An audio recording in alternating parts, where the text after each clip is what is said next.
What is up, everybody? Impact Nation. This is another episode of the Anthem of Impact Wrestling show. I am Jason. Please, everybody, if you like my videos, please hit that subscribe button, that notification button, the likes, leave comments, go follow me on Twitter at Anthem of Impact. Really appreciate all the feedback and all the support from everybody that does support. Today's video is just a kind of a little different bonus video. I tweeted out about it.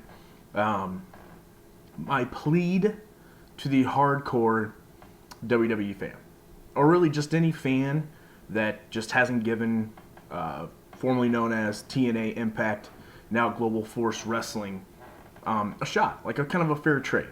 And what I feel is, now before I get started, this is not bashing. I'm not here to bash anybody or say anybody's dumb or anything like that. My plead is this. And you know, because I watch WWE and I watch a lot of other things. I do. I haven't watched a whole lot of WWE here lately. I've been following it on Twitter, keeping up with it, like during the episodes on Twitter, just kind of seeing what's happening. And then if it starts to get good again, I'll tune in. But it's been really boring, almost overly predictable. And I see a lot of different people that do watch the show, the WWE product. They have the same complaints. You know, God, this is terrible, or blah, blah, blah. Somebody's not being used right. Whatever the case may be. And then I always hear them, though, talk about, and I say them, I'm just talking about, and a lot of them are other YouTubers or other people that run dirt sheets or Twitter profiles that mainly just concentrate on WWE. And you hear them all the time talk about how certain people aren't used right, they don't have the right gimmicks, they don't win enough or whatever. They're not getting a good opportunity, the same opportunities that they were getting in whatever other promotions or indies, that got them to the show. And so whenever I hear that all the time, I keep always going, but then why do you want more people to go to that company? I've never understood that. For the most part, I think Global Force Wrestling does a pretty good job on utilizing talent. Whenever we only have a 1 or 2 hour show a week of programming, it's tough to get everybody that you want in. Like right now, I think a lot of people wish, maybe Eli Drake was used a little different. There was enough time to maybe have kept around Magnus or Matt Morgan and stuff like that. But, it's, you see, like if the best instance is right now, you got John Morrison and Johnny Mundo, and then Rey Mysterio. Those two guys right there. Right now are being rumored for possible coming into Global Force. We know that Johnny Mundo is going to be working GFW live events here in the first weekend of August. But due to Lucha Underground contracts and stuff like that, he can't appear on TV. But of course, since he's working live events, that has now been the discussion of, is he going to sign for then whenever his contract is up with Lucha Underground, if he's going to join Global Force Wrestling. So while those rumors are all going around, all of a sudden out of nowhere, about 2 or 3 days later, it's, hey, the WWE wants John Morrison back. And it almost seems like, no, they probably don't. They could probably care less, because why is this just now becoming a deal that Global Force wants him? And I think it has to deal with dirt sheets. I don't think WWE, I'm sure they might be up for it, but I don't think they're going out of their way to be like, hey, we need to go get John Morrison back. But people run with these stories just to get it out there because they want it to seem like, now he's just going to go to the WWE. Now people will be disappointed whenever he doesn't show up in the WWE, and they go to, Global Force, and now people are like, well, why did you go to Global Force? That sucks. And, I don't understand the stigma with Impact. because now it's a total different group of people that run the show. I know it's obviously Jeff and Dutch and Scott D'Amore are back running creative, but as far as the business part, the offices, making sure talents are being taken care of and paid on time and all this other stuff, it's a new company. It's not Dixie Carter, and even that situation was just ridiculous. Now all of a sudden there was a rumor about Dixie, and she showed up on the network for that Kurt Angle special, and everybody wants Dixie on there. You guys keep telling us that's why you didn't like Impact, because of how Dixie ran the company. But then you want her on WWE TV, so that makes no sense either. So I see all this different stuff, right? And complaints about pay-per-views not being good, too many dusty finishes. These network specials just seeming like a longer version of that of their weekly show. And my plead is, if these are problems that you guys are seeing, give Global Force a shot. I mean, right now, everybody, kind of the cooler thing to do is to be New Japan Pro Wrestling fans or Ring of Honor fans, right? Because it's kind of like the cooler hipster thing. That's kind of how I compare it to like hipster stuff and other types of pop culture. Same thing with wrestling. You kind of have like this hipster crowd, and it's cooler to like Ring of Honor, cooler to like New Japan, and I like them both too. The Ring of Honor shows, though, like, obviously the in-ring stuff is really good.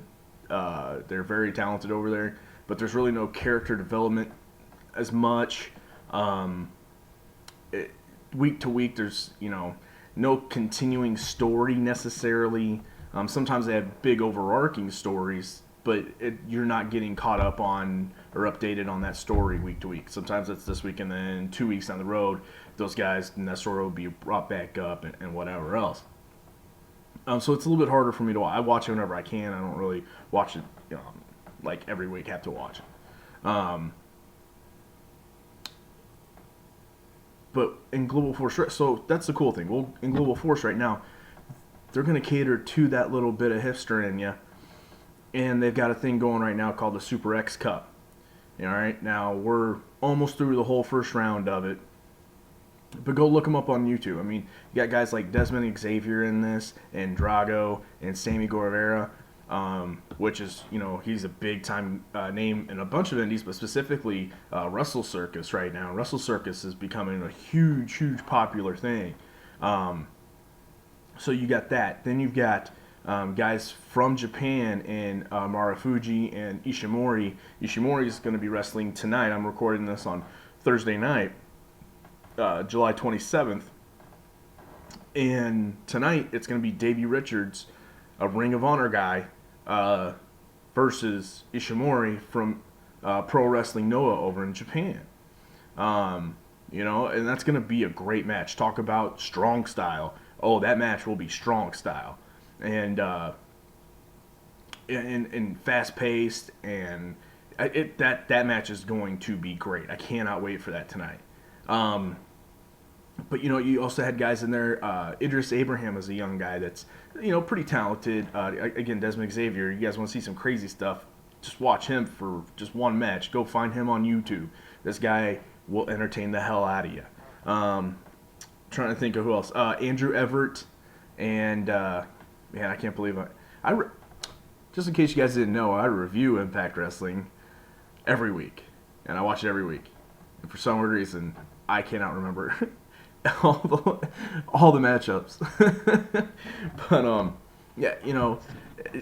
there was a bunch of good guys that are from Mexico, guys from Japan, guys from the Indies, and it's all that high work rate, flips, dives, strong style matchups. That's what you're seeing in the Super X Cup. Like I said, tonight is the last match of the first round. Then they move on. Of course, you have the X Division, which is basically indie wrestling. I mean, that whole division is based on indie wrestling. And you guys have guys like Trevor Lee and old school guys like Sanjay Dutt and Loki. You got Matt Sydal. You got Hijo de Fantasma, who wrestles at King Cuerno and Lucha Underground. Um, I mean, you got all these matches. You got big guys, like Bobby Lashley, who can go with anybody. You got stories. Right now, you got stories with Rosemary and Sienna. And if you want to talk about Women's Revolution, again tonight, that's another match I can't wait for, and that's the last knockout standing match. And no, there's a reason why I'm not saying the first ever, because this is not the first ever last knockout standing match. They've been doing this type of stuff for a while. They've been doing cage matches. They've been doing battle royals. They've been doing last knockout standings, Iron Man matches, no DQ, intergender Full Metal Mayhem matches. Correct me if I'm wrong, but I want to say that at one pay-per-view, Daphne was involved in a Monsters Ball. Wasn't there a Monsters Ball match? I think it was like Abyss and Taylor Wilde versus Dr. Stevie and Daphne, I believe, a few years back. It's probably long ago, actually, now that I'm thinking about it. It's just, they've been doing it for a while. So, and they don't care. They're not looking for the models that can also wrestle now, because say what you want about the WWE and the Women's Revolution, and I think there are some very talented young women wrestling in that division right now. But make no bones about it, they want to make sure you're still hot. They want to make sure you're a model, and also that you can wrestle. Because, I mean, just trying to think right now, it's with Tamina. And Tamina is about the only one that that I can think of right now that wouldn't be considered, pretty good looking. Maybe Nia, but then you got maybe two that are just kind of eh. And sorry, I don't mean to sound misogynistic about that. I'm just trying to give a visual here, and compare and contrast. And I'm not saying that the knockouts aren't good looking, but they just don't care. That's clearly not the number one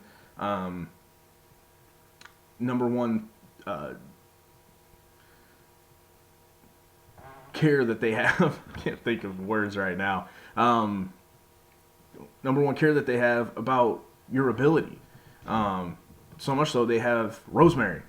And I have no clue if she's necessarily a good-looking girl or not. She's always wearing face paint. She's always got all this different stuff on her. She's spitting out different colored mist into people's eyes.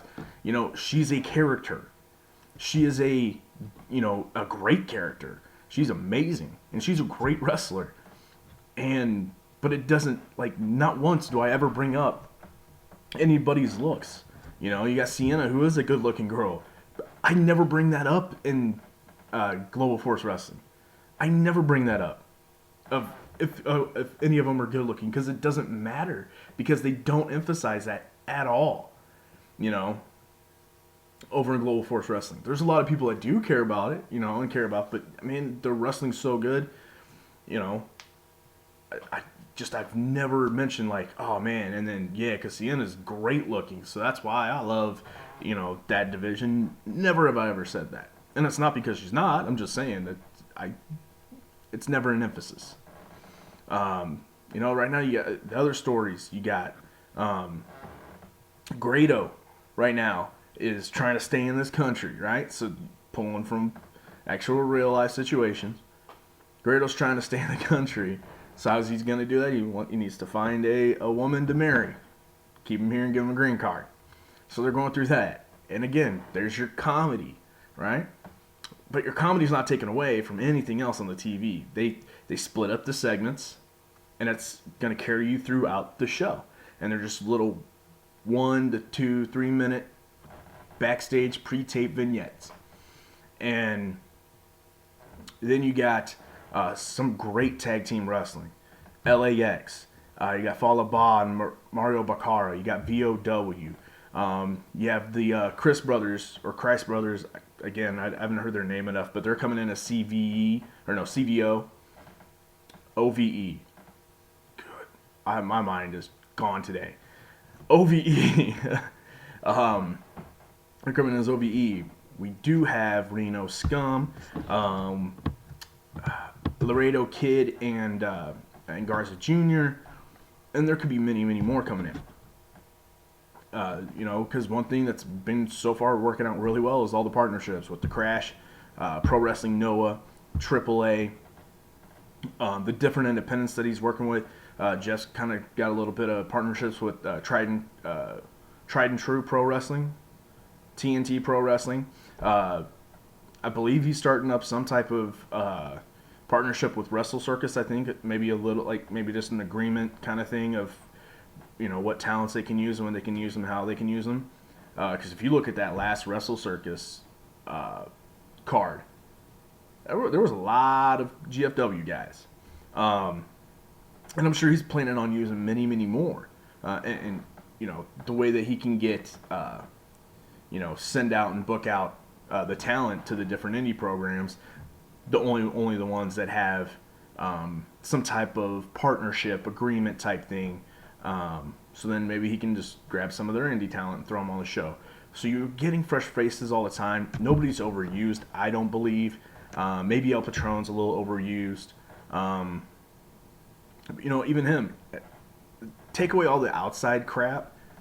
His on-TV stuff has been the best I've ever seen him do. His matches have been amazing. His promos have been very passionate. He seems very motivated. So you know, if you just look at what Patron's doing without thinking about how you feel about him or any of this outside stuff with him and the WWE and Paige and everything, you would say, wow, that wrestler's killing it right now. And I really think he is. You know, so, and there's not a pay-per-view every 2 weeks from different brands. Right now, there's only 2 a year. Jarrett has mentioned that he's wanting to add at least one more, if not 2, which would be great. I think if you went quarterly, it'd be awesome. You know, possibility of Rey Mysterio coming in. So there's names that you know, there's names that you don't, but there's names that you're gonna, you know, fall in love with and really get to know. And the best thing about it is, right now, even though week to week is very interesting, I believe starting with that live show on August 17th, that is going to be the true kickoff that's going to get us to Bound for Glory. And it's going to be the true, what I feel is going to be the true full repackage of what you're really going to get from Global Force. So if you jump over now and you're worried about, well, I don't know anything, how am I going to get caught up? Just enjoy the show, the weekly show, the individual show itself. Enjoy it, and then get ready for August 17th. Because I believe August 17th is whenever people really need to buckle down and sit down and really start watching this show. And that's whenever you're really going to get the great stories and the great wrestling and the great, you know, title matches. I just believe in this company. I think this company is doing really good. I'm not saying stop watching WWE. I'm saying if you want an alternate thing, it's right there. You know, it's available, and they're trying to make it more available as possible. If you don't have Pop TV and you got Hulu, it's on Hulu. It is now part of the live streaming part of Hulu on the Pop TV channel on Hulu.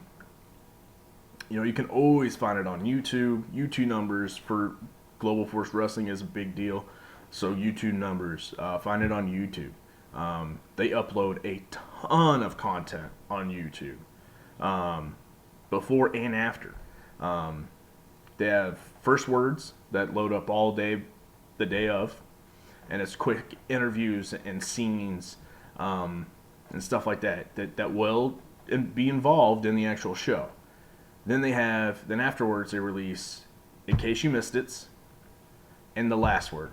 And the last words are also different. The main things that were happening during the show, they post-interview people after what happened to them on the show. And then In Case You Missed It's obviously recaps. You know, different snippets of what actually happened on the show. And then, of course, they also started this new post-show called After Impact. That is Josh Matthews and Tyrus, and they just kind of recap the show. Hopefully that format changes a little bit. Right now, they just both kind of sit in the ring and just kind of talk. No interviews, no, you know, really anything major happening. But hopefully they change that up a little bit, get an actual set and sit, maybe have clips and highlights and stuff like that. and hopefully that'll become really good. But they keep you involved for only having one show a week. They keep you really involved. I've been watching wrestling my whole life. I mean, I'm 32 years old. I've been watching wrestling since 95. I think it was 95. 94 or 95 is whenever I started watching professional wrestling. And I started watching professional wrestling with WCW. Moved on to WWF, but I was mainly a WCW guy. But did watch WWF. But I'm one of those guys though that even as a kid, I would go to the video store and rent tapes of way before me, and that's what I like to do on the network right now. I go and rewatch ECW stuff that I've never watched. Go rewatch WCW, WWE stuff that I've never watched. Watch NWA. I've tried to watch some Smoky Mountain. I've tried to watch some old WCCW. All the different ones that they have on that network. Because I just like watching it. It's fun to me. It's interesting. It's I get to make myself more knowledgeable by watching this stuff and kind of know what all these different things were from back in the day. And that's what I do now. I don't keep up with Lucha Underground all the time, but I do DVR it. So then whenever I do have some extra time, I'll catch up on it. I like getting on YouTube and trying to find different things like House of Glory or freelance wrestling or I don't have Twitch, but I'm thinking about setting up a Twitch account just so I can watch Wrestle Circus. I think that's a really cool idea, and I'd love to start watching Wrestle Circus. Again, I do watch New Japan. I try to watch some AAA if I can find the clips of it. New Japan and Ring of Honor. Impact, WWE.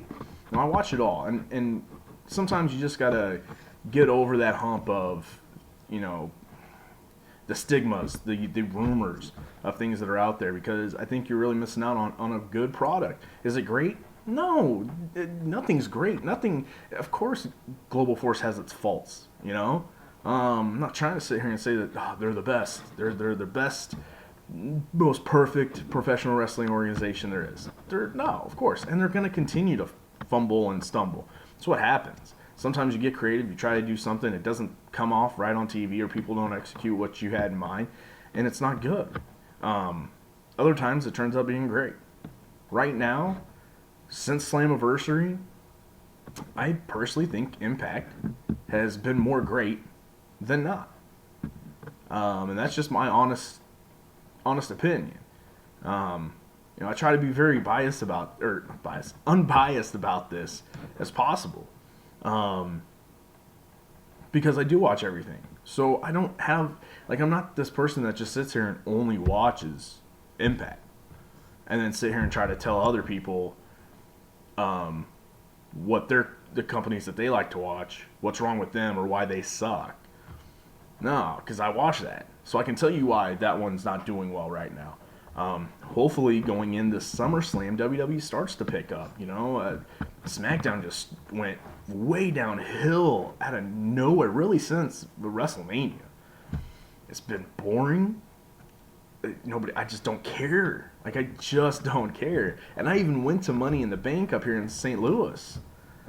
And I made a predictions little video on Twitter, on Periscope, and I got literally everything right. Except for the fact that with the Ascension coming out to face the Fashion Police. That was it. I mean, I even got the fact that Carmelo could cash in that night, and she teased it. She didn't, but she teased it. She did come out.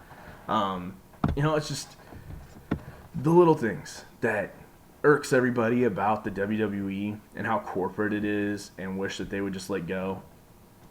Impact is that. And according to a teleconference that happened yesterday, Dutch Mantel, and I know Jeff has kind of hinted at it before, they're looking to go a little edgier.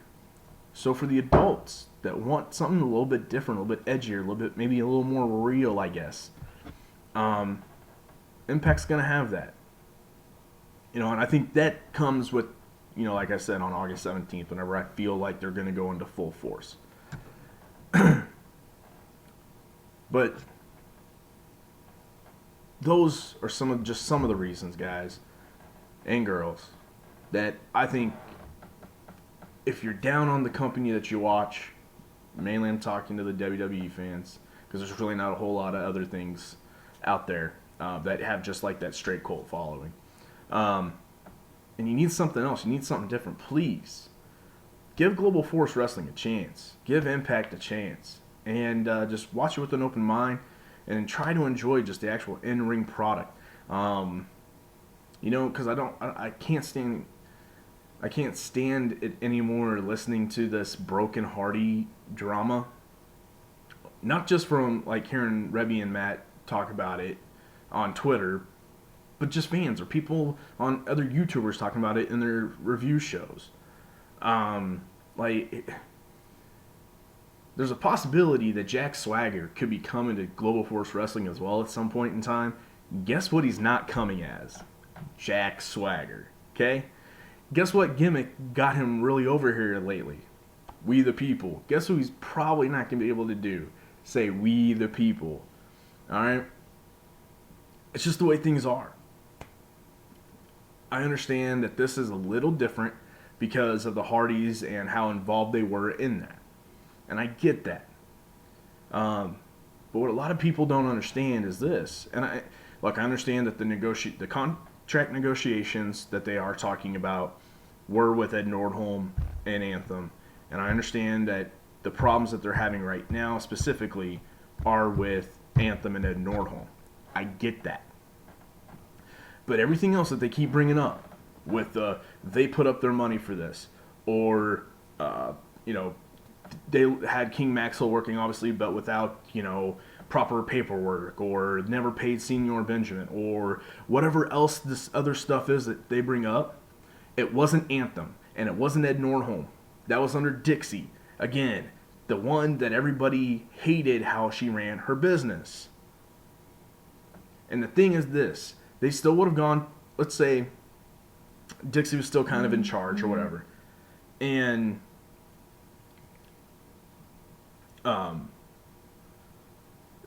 then they decided to go to the WWE.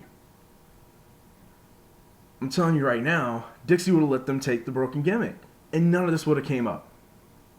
Because Dixie is not good at business. And then they would have just gone to the WWE and taken the broken gimmick and blah, blah, blah. But again, everybody wants the broken gimmick in the WWE. But they don't like the way that, obviously how they've been booking Bray Wyatt. And that's a pretty close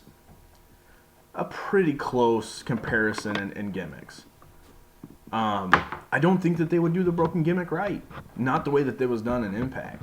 But what I'm trying to say is Vince does a lot of bad things as well towards the wrestlers and what they can and can't do.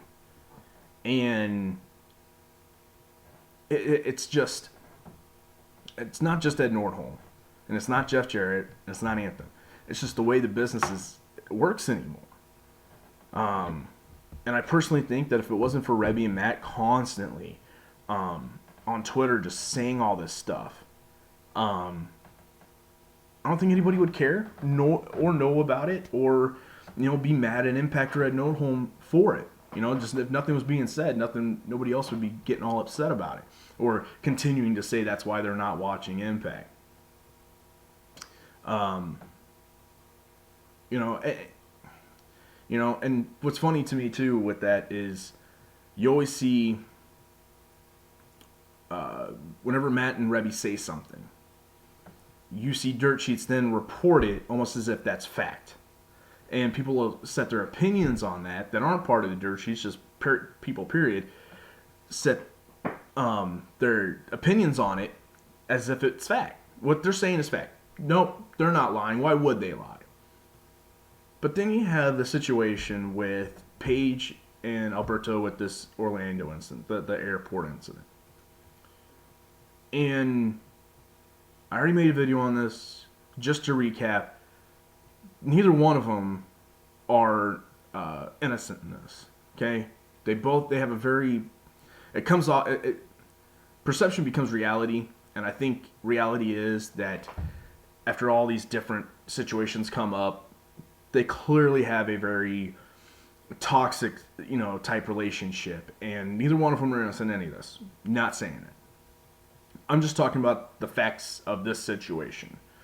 Paige came out and said, no, nothing happened. This didn't happen. That's being reported. This did. And nobody started running that as that was fact. Nobody started setting their opinions on like, oh, no. Everybody kept saying Paige was lying. Paige is covering up. Paige is lying. Well, now the Orlando Police Department's releasing their statements, and it seems like no, Paige wasn't lying. Huh? So I understand there's all this stuff that's working against Global Force. Push that all out to the side. And just watch what happens for 2 hours. And enjoy it. And then after you get done watching the 2 hours, please come back to this channel and I'll review it every Friday. But that's not what time, so please, non-Global Force Wrestling fans, give it a shot. I think you'll enjoy it. So, peace.